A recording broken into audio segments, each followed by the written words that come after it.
ओम श्री परमात्मने नमः। अथ श्रीमद्भगवद्गीता त्रयोदशोऽध्यायः। क्षेत्रक्षेत्रज्ञ विभाग योगः। श्रीभगवानुवाच इदं शरीरं कौन्तेय क्षेत्रमित्यभिधीयते।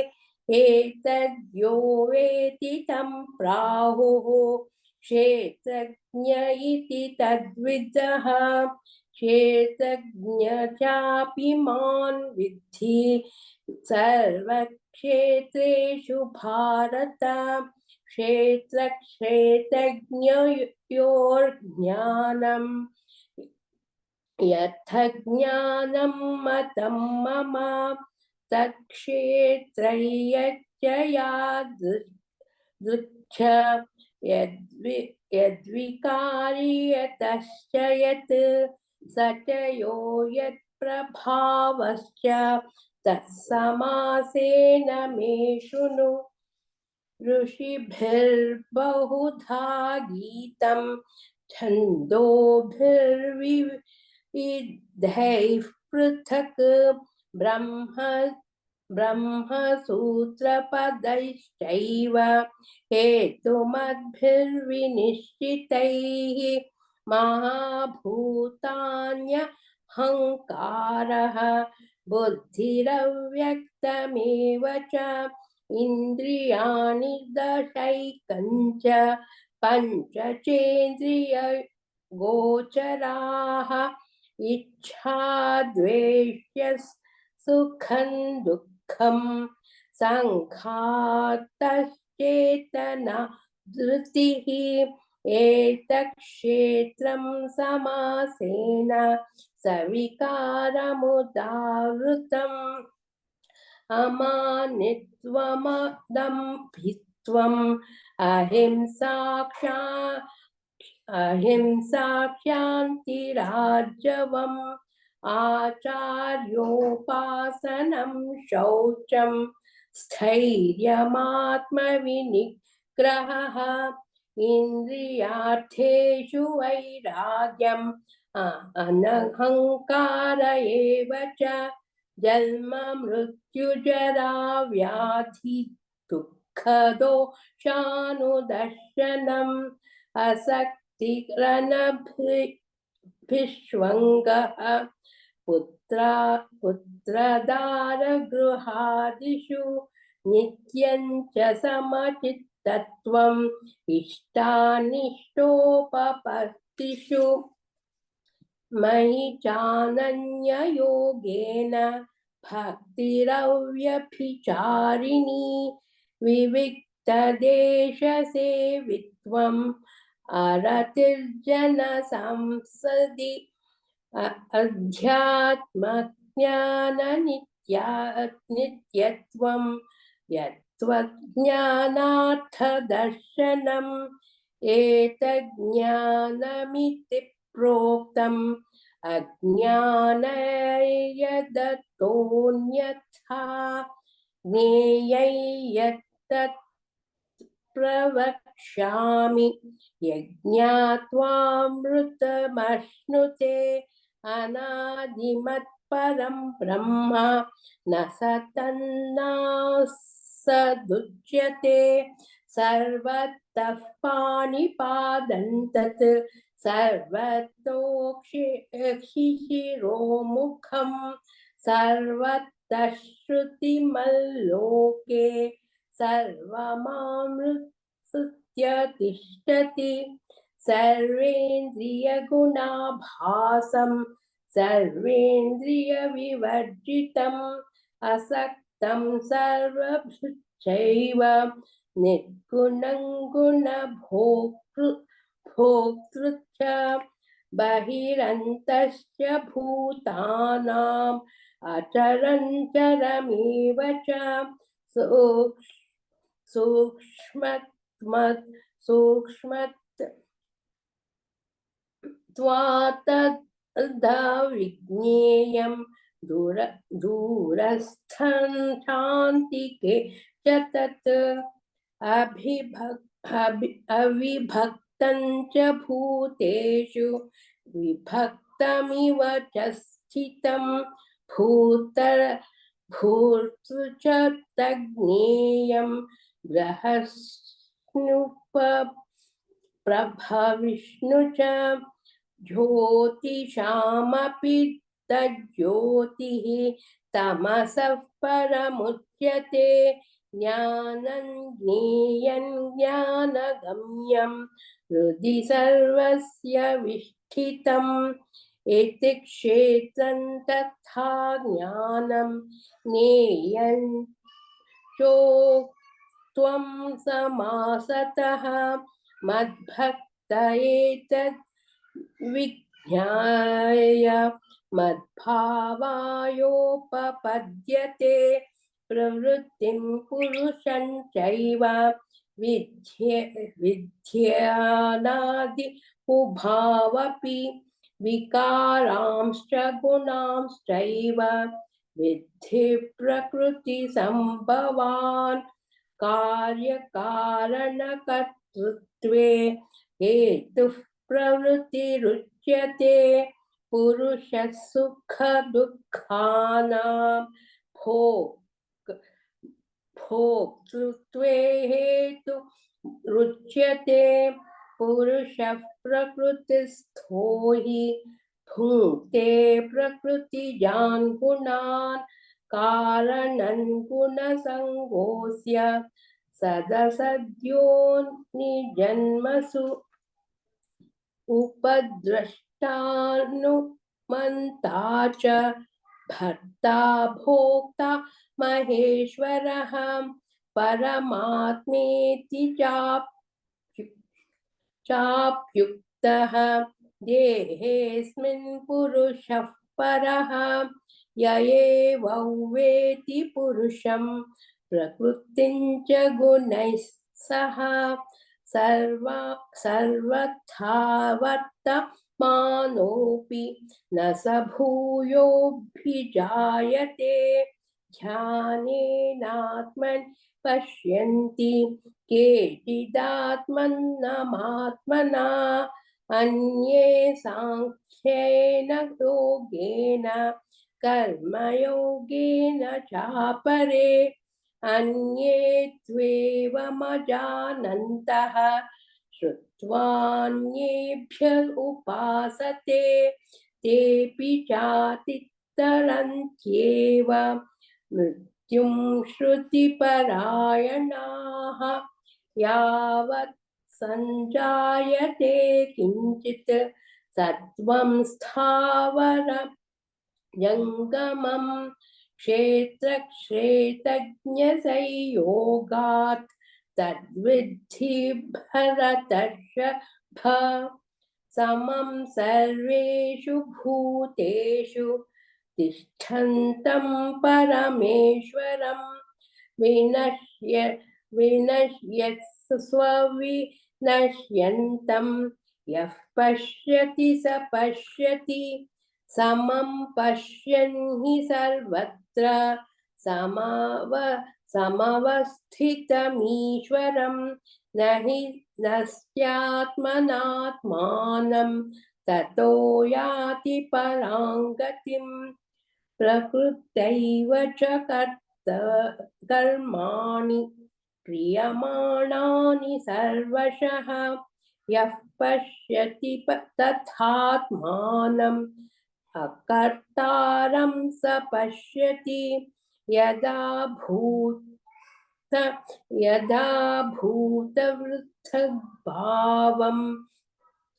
एकस्थमनुपश्यति तत एव च विस्तारं ब्रह्म सम्पद्यते तदा अनादित्वान् निर्गुणत्वात् परमात्मा मौव्ययः शरीरस्थोऽपि कौन्तेय न करोति न लिप्यते यथा सर्वगतं स्मौक्ष्म्यात् आकाशन्नोपलिप्यते सर्वत्र सर्वत्रावस्थितो देहे तथात्मानोपलिप्यते यथा प्रकाशयत्येकः कृत्स्नलोकमिमं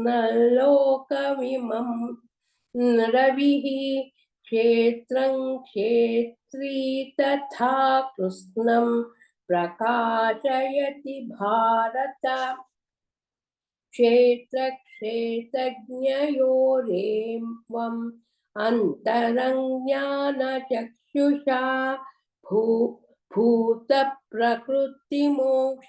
च ये विदुर्यान्ति ते परम् ॐ तत्सदिति श्रीमद्भगवद्गीतासु उपनिषत्सु ब्रह्मविद्यायां योगशास्त्रे श्रीकृष्णार्जुन संवादे क्षेत्रक्षेत्रज्ञविभागयोगो नाम त्रयोदशोऽध्यायः। ॐ श्री परमात्मने नमः।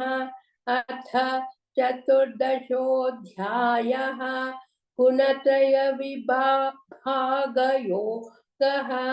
श्रीभगवानुवाच परं भूयः प्रवक्ष्यामि ज्ञानानं ज्ञानमुत्तमं यज्ञात्वा मुनयः सर्वे परां सिद्धिमितो गताः इदं ज्ञानमुपाश्रित्य मम साधर्म्यमागताः सर्गेऽपि नोपजायन्ते प्रलये न व्यथन्ति च मम यो निर्महद् ब्रह्म तस्मिन् गर्भं दधाम्यहम् सम्भवः सर्वभूतानां ततो भवति भारत सर्वयोनिषु कौन्तेय मूर्तयः सम्भवन्ति याः तासां ब्रह्म महद्योनिः अहं बीजप्रदः पिता सत्वं रजस्तम इति गुणाः प्रकृतिसम्भवाः निबध्नन्ति महाबाहो देहे देहिनमव्ययम् तत्र सत्वं निर्मलत्वात् प्रकाशकमनामयं सुखसंज्ञेन बध्नाति ज्ञानसंज्ञेन चानघ रजो राजात्मकौ विद्धि तृष्णासङ्गसमुद्भवम् तन्निबध्नाति कौन्तेय कर्मसंज्ञेन देहिनम् तमस्त्वज्ञानजौ विद्धि मोहनं सर्वदेहिनां प्रमादालस्य निद्राभिः तन्निबध्नाति भारत सत्वं सुखे संजयति रजः कर्मणि भारत ज्ञानमामृत्युतु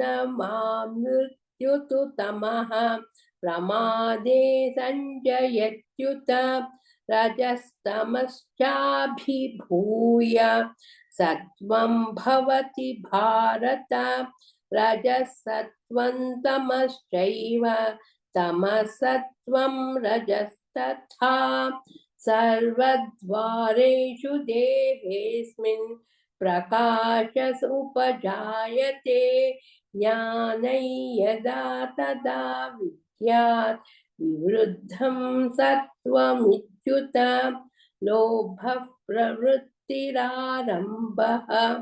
कर्मणामशमस्पृहा राजस्येतानि जायन्ते विवृद्धे भरतर्षभ अप्रकाशो प्रवृत्तिश्च प्रमादो मोह एव च तमः एतानि जायन्ते विवृद्धे कुरु नन्दन यदा सत्त्वे प्रवृद्धे तु प्रलययाति देहभृत् तदोत्तमविदाल्लोकान् अमलान् प्रतिपद्यते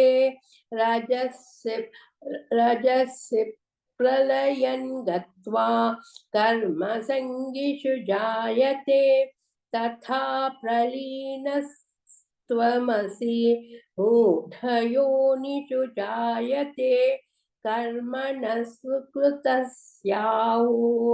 सात्विकं निर्मलं फलं रजसस्तु फलं दुःखम् अज्ञानन्तमसः फलं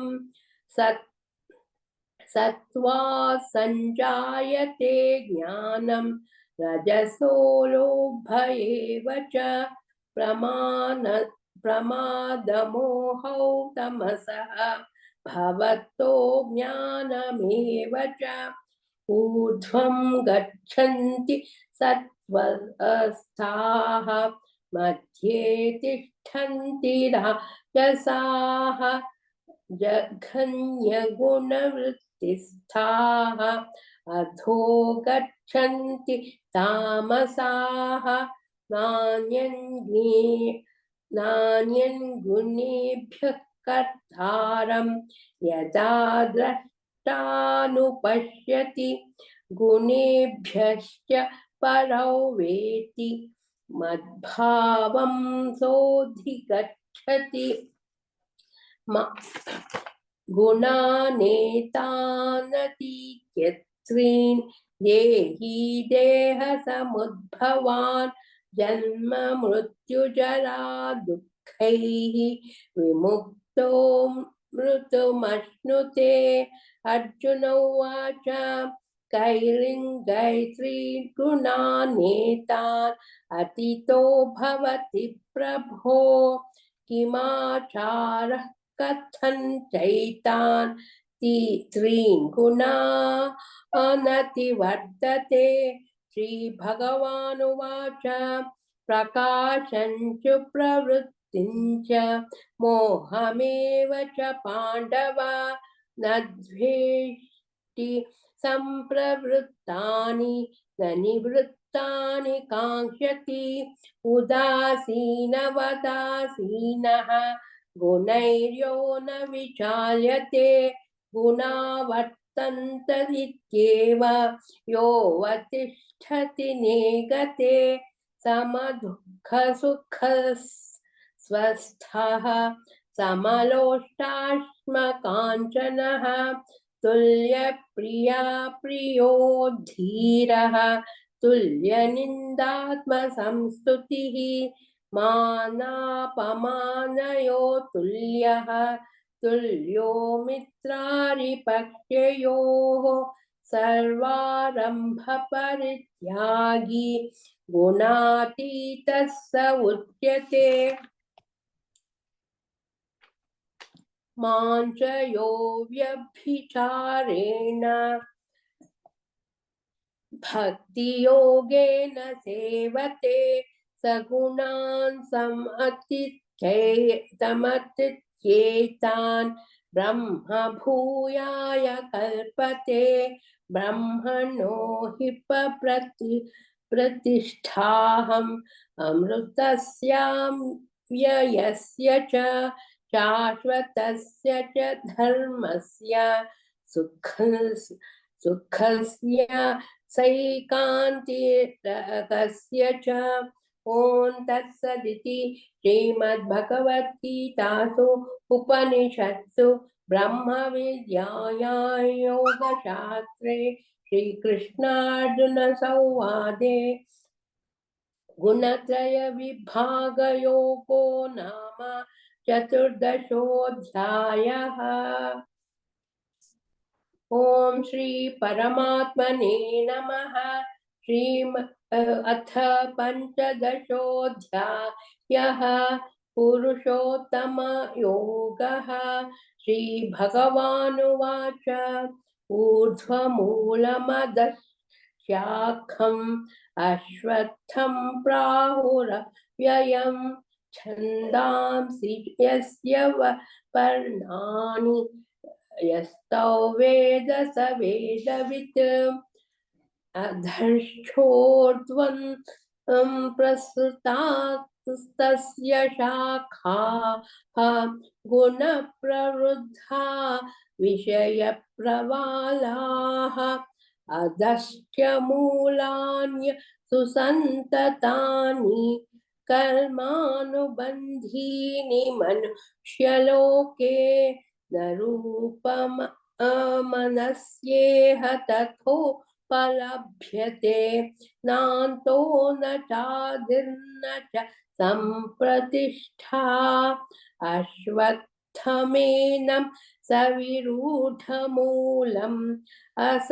असङ्गशस्त्रेण दृढेन छित्त्वा ततः पदं तत्परिमार्गितव्यम् अस्मिन् गता न निवर्तन्ति भूयः तमेव चाद्यं पुरुषं प्रपद्ये यतः प्रवृत्तिः प्रसृता पुराणी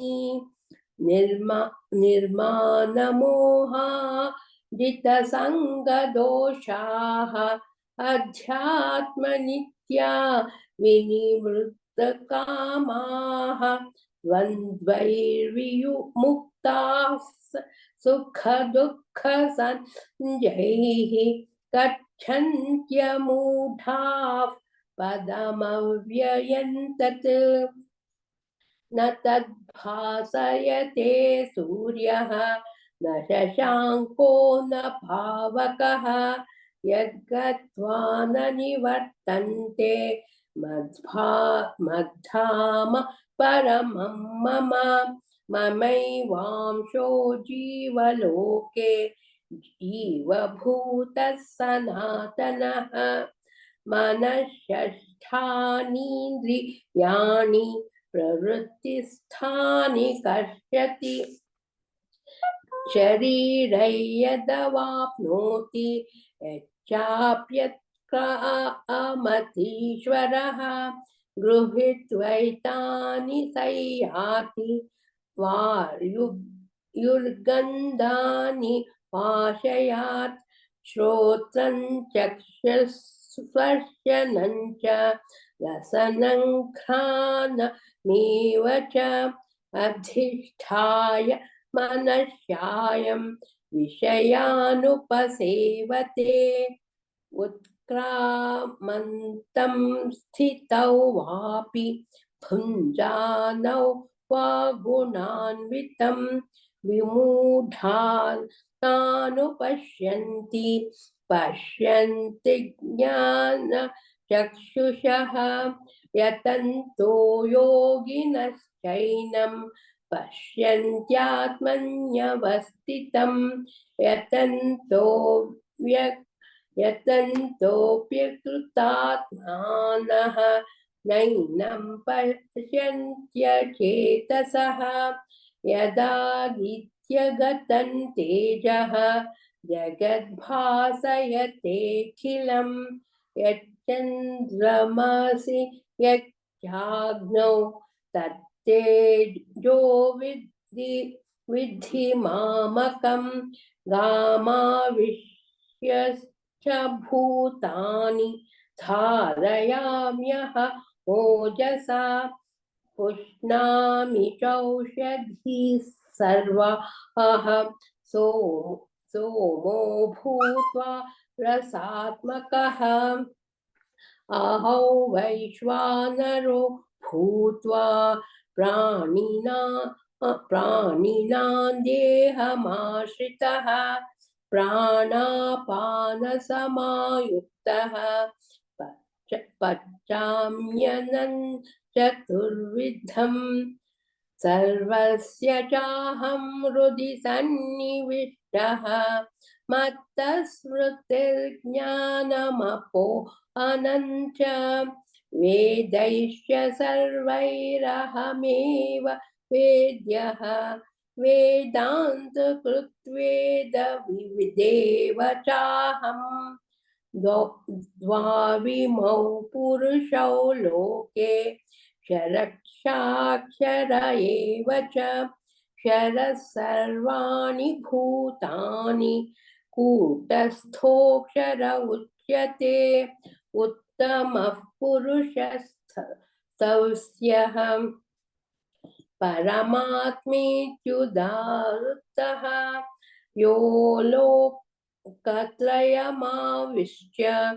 बिभर्त्य व्यय ईश्वरः यस्मात् क्षरमतीतोऽहम् अक्षरादपि चोत्तमः अतोऽस्मि लोके वेदे च प्रथितः पुरुषोत्तमः यो मामेवमसम्मूढः जानाति पुरुषोत्तमं स सर्वविद् भजति मां सर्वभावेन भारत इति गुह्यतमं शास्त्रम् इदमुक्तं मया नघ एतद्बुद्ध्वा बुद्धिमान् स्यात् कृतकृत्यश्च भारत ॐ तत्सदिति श्रीमद्भगवद्गीतासु उपनिषत्सु ब्रह्मविद्यायां योगशास्त्रे श्रीकृष्णार्जुनसंवादे पुरुषोत्तमयोगो नाम पञ्चदशोऽध्यायः।